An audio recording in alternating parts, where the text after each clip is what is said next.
I'm Jill Simonian, Director of Outreach for PragerU Kids, just as Gina introduced me. Thank you, Gina. I'm a regular mom. Yes, I have a background in media. After college, I started working in television as an entertainment reporter, then did parenting segments. I always was registered to vote, always voted. I have never, ever considered myself a quote unquote political person. A little more than a year ago, I was called to take a full-time job with PragerU out of the blue. Our CEO literally contacted me on Facebook, and I ignored her message at first. Sorry, Marissa Streit, but you know this story. I ignored her message at first because I kind of thought, oh, I don't know if this is legitimate, I'm just gonna ignore it. Sure enough, she was persistent, contacted me again. I was familiar with Dennis Prager and PragerU and Will Witt. I think you all know Will Witt, right? So I thought, gee, maybe I should give them a call back and see what's going on at PragerU, and I'm so glad that I did. And we will talk about what we're doing at PragerU Kids to, like we say, save the future of America, and we don't say that lightly. But I'm a regular mom, and I started experiencing the radicalized agendas, and I don't say those words as buzzwords. I say them as real, true, emergency mode words. I started experiencing the radicalized agendas in my children's school. I have two daughters, ages 10 and 11, elementary school aged. I thought that all of this was hyperbole when people would talk about radicalization of curriculum. I would say, oh, people are just going crazy for no reason. We know that colleges have become leftist indoctrination centers. Joe Bob talked about it earlier. This is not a new problem. It's been going on for decades. Now it's out front because, yes, during the pandemic, all of us parents got a window on the computer about what was happening inside our children's classrooms, and I saw it, and that was one of the driving forces that really led us to make that mini documentary called Miseducated, which you just saw the clip of. Anyone can watch it on PragerU.com. It's about 15 minutes, but there's a lot of information packed in there. I'm curious, raise your hand if you are a parent of elementary school kids. I just want to see how many, okay. Middle school or high school? Grandparent, how did you guess? I was just gonna, grandparents is next on my list. Grandparents, okay, grandparents, and parents for that matter, but grandparents, we are depending on you. And I'm not gonna get emotional, but too many of us parents, myself included, were asleep these last 10 years. And from the bottom of my heart, I ask you to forgive all of us because we are awake now and we are pulling the emergency ripcord. And we are learning to be brave, okay? We are learning to be brave.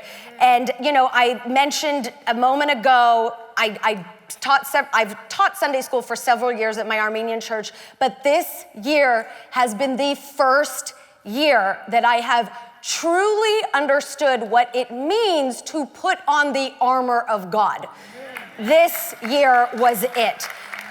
And putting on the armor of God means knowing and being aware of what you're dealing with. Am I right? Know thy enemy. So, I know the title of my talk is very appropriate on your badge, but Gina and I, here's a little fun fact, Gina and I had an unofficial title to this talk, and we playfully named this talk, although it's not funny and it's not playful, Education's Unholy Trinity, CRT, DEI, and SEL. Has anyone heard these acronyms? There's all these acronyms now, letters everywhere. You don't know what they mean. They sound good. Are they good? Are they bad? I'm gonna break them down. Today's gonna be a crash course in what this is. Because too many parents and teachers have been tricked. Rebecca talked about it. Karen talked about it. We're all sitting there backstage during their speeches and we're like, yes, okay, the veil is lifted. And they have been the pioneers. But too many of us parents and teachers, are there any teachers in the audience? Okay, I want to say thank you. Because I'm not going to go any further without saying we are not in any way attacking teachers. We know there are phenomenal teachers committed to our virtues, our equality under God. We know that there are teachers who are vehemently against all of these unholy acronyms, these unholy Trinity in our education system. But we have been tricked. Here's the thing. So CRT is critical race theory, DEI is diversity, equity, and inclusion, and SEL is social emotional learning. I'll talk briefly about each of these. But what all of those are founded upon is a victim versus oppressor philosophy, okay? They claim to be inclusive, they claim to be tolerant and welcoming and kind and all of those things, but what they really do is corrupt our youngest children's brains by trickery, by lies, okay? We know this. They corrupt young children's sense of self and perception of reality and what it means to be a human being, okay? They are in virtually every single school district, and also private schools too, by the way. Some more than others, but they're pretty much everywhere now, okay? I experienced it with my own daughters. Prior to last year, my kids were in public school. I went to public school, my husband went to public school, my mom was a public school teacher, my grandma was a public school teacher, my sister is still a fabulous educator in a public school district. I believe in public education, I always have. However, thank you, however, I realize now that I myself was miseducated about what the reality of public education is now. You know, it's like I think I'm back in the 50s. I wasn't alive back then, but I think that public education was like it was in the 50s, and it's not, okay? My kids' previous school district, I live here in Southern California, and I live in, oh, well, heck, I'll just say it. My kids were in La Cañada Unified School District. Wink, wink at the camera. I'm watching my time. I got 15 minutes. So I'll break it down. I experienced with my kids. The principal told me how the Pledge of Allegiance was tricky and that she preferred that none of her teachers say it with their classes. My daughter's 4th grade teacher avoided teaching a proper history lesson about September 11th, about who attacked America and why, because she thought identifying a terrorist group would be unkind and non-inclusive. Kindergarten students in my district were asked if they were non-binary. They were read books about being non-binary. My 3rd and 4th grade daughters receive in-class surveys administered by the district, asking them complicated, invasive personal questions, asking them if they're non-binary. A principal in this school district that was the principal of my students held a white fragility workshop for her staff and teachers on a Zoom behind closed doors on the day that was on days that were designated for teacher enrichment and academic education. And all of us parents found out about this, and that was the last straw. We spoke up, we went to school board meetings, we requested all of the dialogue. Sometimes it was contentious. I am Armenian, and I will proudly say that Armenians get loud, and we sometimes start yelling, and then I gotta, remember and find my peace, but sometimes it got very contentious. But it became very evident to me within a 1-year period that my school district and countless school districts across the nation, based on personal stories that we've gotten at PragerU Kids from parents and teachers and educators, our education system is not concerned with parents' rights at all. They're not. And that is hard for me to admit, and it was painful, but my husband and I made the tough call to pull our kids out from our public school. We found an alternative. It is a wonderful gem of a school, and I am so happy that we are there. I realize not everyone is able to do that, but PragerU Kids recognizes that, and we are here for you to give you the toolkit so that we can raise our children with the virtues and the values and the equality under God education that our founding fathers really intended for our kids to have. So let's start with, oh good, it's 2:15, I'm right on time. Let's start with our first acronym, the first of our Unholy Trinity, CRT. This obviously stands for critical race theory. It's been in the news. Now, if you look up, I mean, literally, if you Google and you say, what is critical race theory? And you look it up, you're gonna find all these explanations about how it's taught at the college level, how it's a theory, how it's a way to understand racism, how racism has shaped American public policy. The theory asserts that everyone is racist, whether we know it or not, all these things. CRT holds hands with Marxism. I used to think, again, this is hyperbole. People are going crazy. No one's going crazy. CRT holds hands with Marxism. It is rooted in Marxism, okay? So what we need to remember, know thy enemy, right? It is rooted in Marxism. And if any of you follow journalist Christopher Rufo, anyone know Chris Rufo? Incredible. He has done so much research on it, and he explains it so much better than I ever could. So you can find his videos, ChristopherRufo.com. Yes, Chris, I am a fan. I just gave the plug to your website. He explains the foundation and the roots of critical race theory through the history of Marxism and how it existed, how it was existing in America. In a nutshell, in the 1990s, critical race theory emerged as an academic discipline, and it combined this old critical theory of Marxism and added identity politics to recognize every part of society through a racial lens. So CRT teaches at its core, for anyone who just isn't quite familiar with it, CRT teaches that if you are a minority, then the system is rigged against you and there is no way out of it on your own. And if you're not a minority, you have privilege as an oppressor and you must apologize for it. CRT divides us, and now in our schools, it is dividing our children solely based on race. This goes against everything God and America stands for, our Judean-Christian values. This goes against everything. So if you've been paying attention this last year, educators continue to say, no, CRT is not taught in schools. Everyone is you're going crazy. Everyone.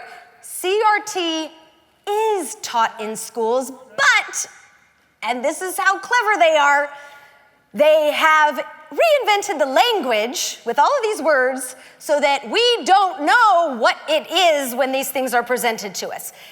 See if you recognize any of these buzzwords that may be from a local school district near you or a private school near you. Diversity, inclusion, social justice, culturally responsive teaching, safe space, implicit bias, social emotional learning, sense of belonging, restorative practices, and this is now all of those words are great as nouns, right? I mean, of course we want to be inclusive. Of course we celebrate diversity.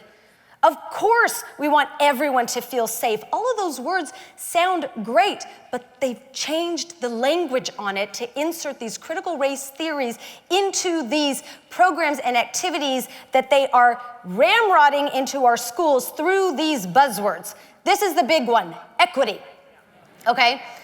Do not confuse equity with equality, because that's what they're trying to do. Oh, equity, equality, no, totally different. Equality means that everyone has equal opportunity to work hard and that your success is determined by how much you work and how much you put in. Equity, on the other hand, means that everyone remains and operates and finishes at the same level. So, for the sake of inclusion, because, of course, you don't want someone working hard and excelling, because that would be unfair, right? Right? That's unfair. Equity can sometimes translate, and I've talked to a few teachers about this.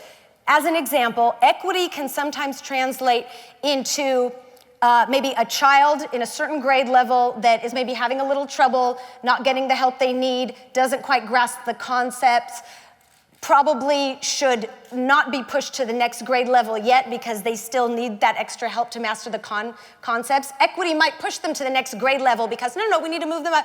We need to move them so they're at the same grade level. What do you think is going to happen to that child? Okay? Bad news. Think about the ripple effects of this. Equity. Tens of millions of kids growing up and being educated through identity politics in our schools. Do you think that's going to educate children in the way that children should be educated? Absolutely not. But educators say CRT is not in schools, but it is because it's in the form of DEI. There we go, DEI, diversity, equity, and inclusion, ladies and gentlemen. DEI. If you look it up on a school website, claims to offer fair treatment, access to opportunity, and advancement for all. It's often presented as new curriculum, new school policy, or activities that encourage kids to be tolerant and welcoming. And this is everything all of us believe in. We all believe in tolerance and welcoming and redemption, and we see these words and we say, that sounds great. But DEI is the code word program, and it is rooted in critical race theory. Critical race theory practices, components, they're all under these, they're all included into these framework plans for DEI programs.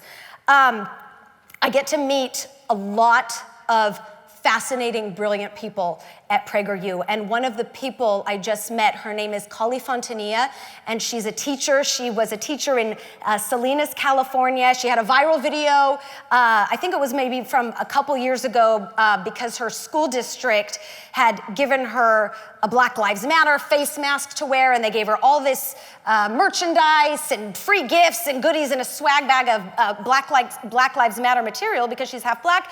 And she was a teacher, and she opened it, and the video went viral because she was like, what in the world is this? This is propaganda. And she started speaking out against the indoctrination happening in our schools.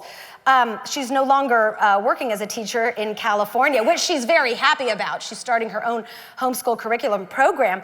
But she herself says that DEI is actually worse than CRT, because if you break it down, CRT is the theory, right? CRT is this like academic theory that's just sort of floating around and you read about and you analyze and but DEI are the designated to-dos, bullet point practices that actually teach people, teachers, parents, and students, how to physically and tangibly treat each other differently. And when she told me that, it was like, oh, mind blown. DEI is worse than CRT. A few quick examples of DEI. And these are I've just plucked these from California schools. A high school in Oakland, this is all in the name of, remember, diversity, equity, and inclusion. A high school in Oakland was reportedly providing students with a transition closet so kids could change into different clothes that affirm whatever gender identity they felt like on that day without their parents knowing. The prestigious Polytechnic School in Pasadena, which has a tuition price tag of somewhere around $40,000 a year per student, was reportedly administering diversity discussions that split junior high school students into different groups based on their race. I thought that was segregation. Okay? First graders in Cupertino, California were reportedly at one time forced to rank themselves according to their white privilege. 6- and 7-year-old babies, okay? This week, from Glendale Unified School District, thousands of emails were exposed showing a district administrator citing in writing, and I believe the emails were from last year, that socialism is what makes America great. And Glendale parents also went to task in exposing a 3rd grade teacher who was insisting on teaching gender ideology lessons to 3rd graders against vocal parent concerns, okay? Each of these examples falls right into that victim versus oppressor philosophy. We need to teach children you're either a victim or you're an oppressor. It's rooted in CRT. It's implemented through DEI programs, which frankly are frequently delivered to school districts and schools through outside consultants, usually with 6-digit paychecks, who swoop into the school and do all sorts of workshops with the teachers and the administrators, and they ask questions and they talk, and then they inevitably determine that the school or the district is inherently racist and you need an emergency action plan now because you are racist and you're damaging students. And these outside consultants, they're not teachers, they're not educators, they're not parents, they are non-credentialed people, outsiders that come in and convince educators and parents that everything is wrong, okay? That is wrong. It happened in La Cañada Unified. It's happening all over the state, all over the country. It happened in La Cañada Unified, and La Cañada Unified is against a group of us who continue to speak out, is continuing to implement their 3-year DEI program because it's so necessary. That's all I'm gonna say. I've lived through public attacks. It's not easy to speak up. I've lived through the public attacks. I've lived through private attacks. Because when you speak up and you're brave, a lot of people don't want to hear the truth. It happens. God calls us to be brave. God calls us to be brave.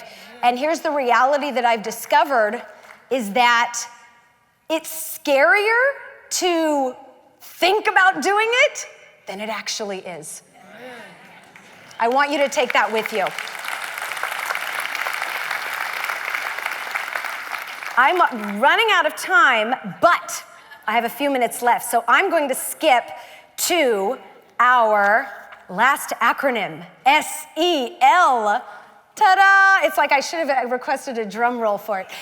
SEL, social emotional learning. This sounds great, right? It sounds great. The new SEL is a Trojan horse for CRT. I'm sure you're not surprised at any of this. You knew where I was going. Has anyone heard of the organization called CASEL? It's CASEL. Has anybody heard of that? Okay, you've heard of it. Great. I had no idea what this was about 4 months ago, okay? But I'm learning, and I'm on this journey with you. I'm not kidding. I'm a regular mom. I am learning along with all of us together. CASEL it stands for Collaborative for Academic Social Emotional Learning. It's an organization, essentially, that's an outside organization that supplies schools and districts with tools and surveys and structured guidance for teaching children soft skills for behavior, mental and emotional health, coping. Sounds great, but in 2020, CASEL changed their framework to be what's now called transformative.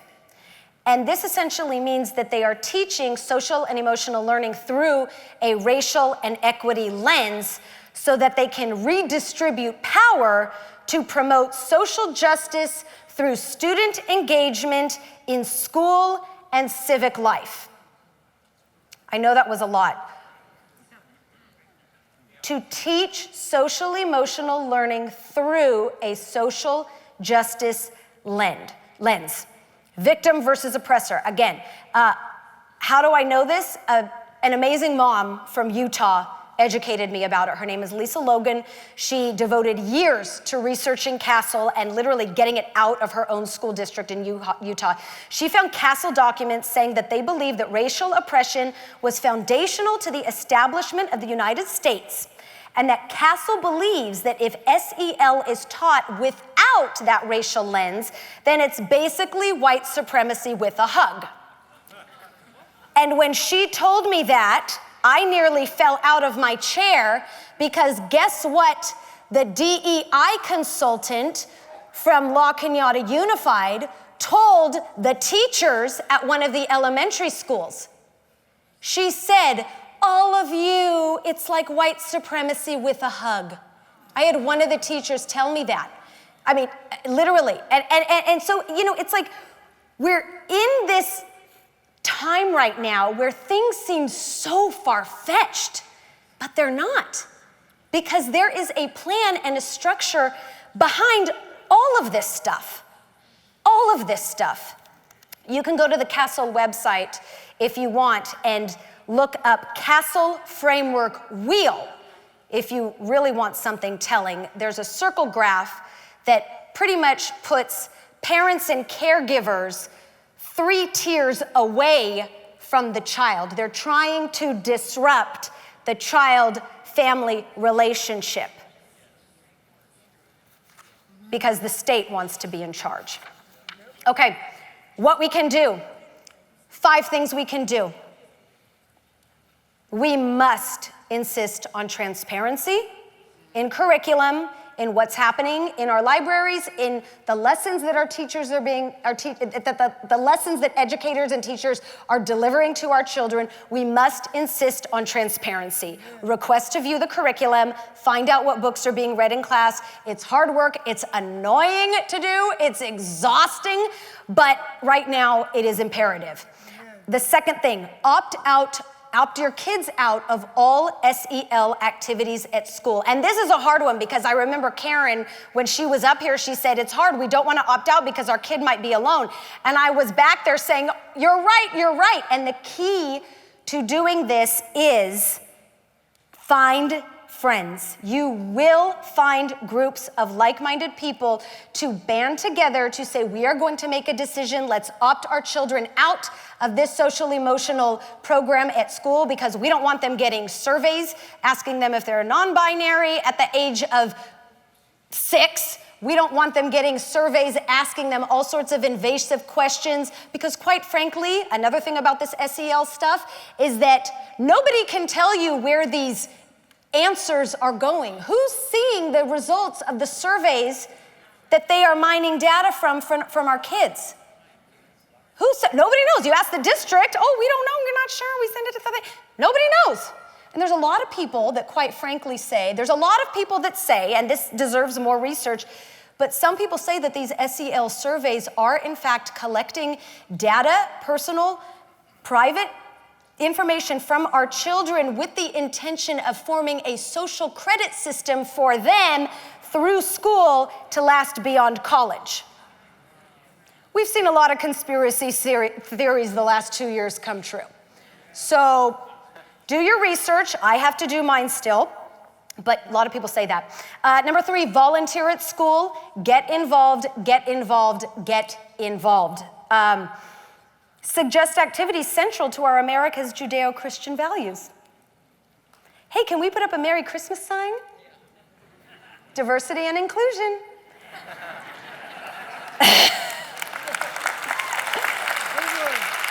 And also, we do want to always keep an open dialogue. We don't want to bully teachers. We do love our teachers who are in a very difficult position, who are themselves bullied by unions. We want to always partner with our teachers, request discussion with teachers. But our CEO, Marissa Streit, said something so intelligent just a few weeks ago. Do not go to these meetings alone. They will say, yes, we will meet with you, and then they will hear you, and then they will listen to you, and then they will, all of the good things, they'll say all the good things. You walk out of there feeling great, and no action will happen. Town halls.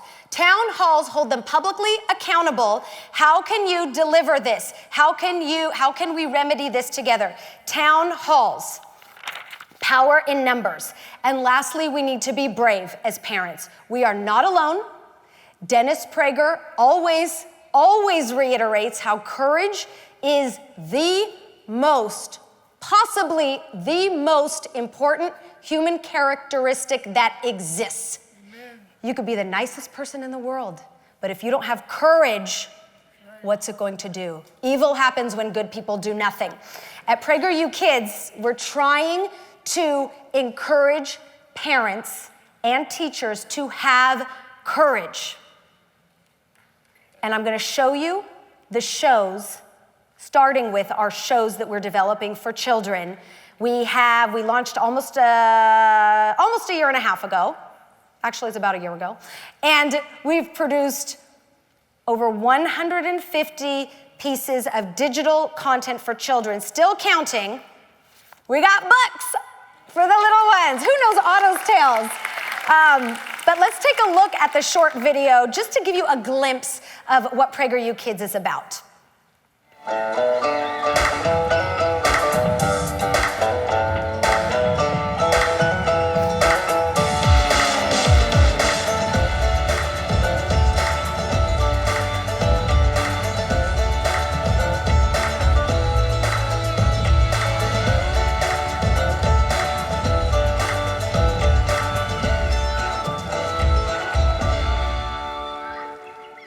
That's Otto, he's the star.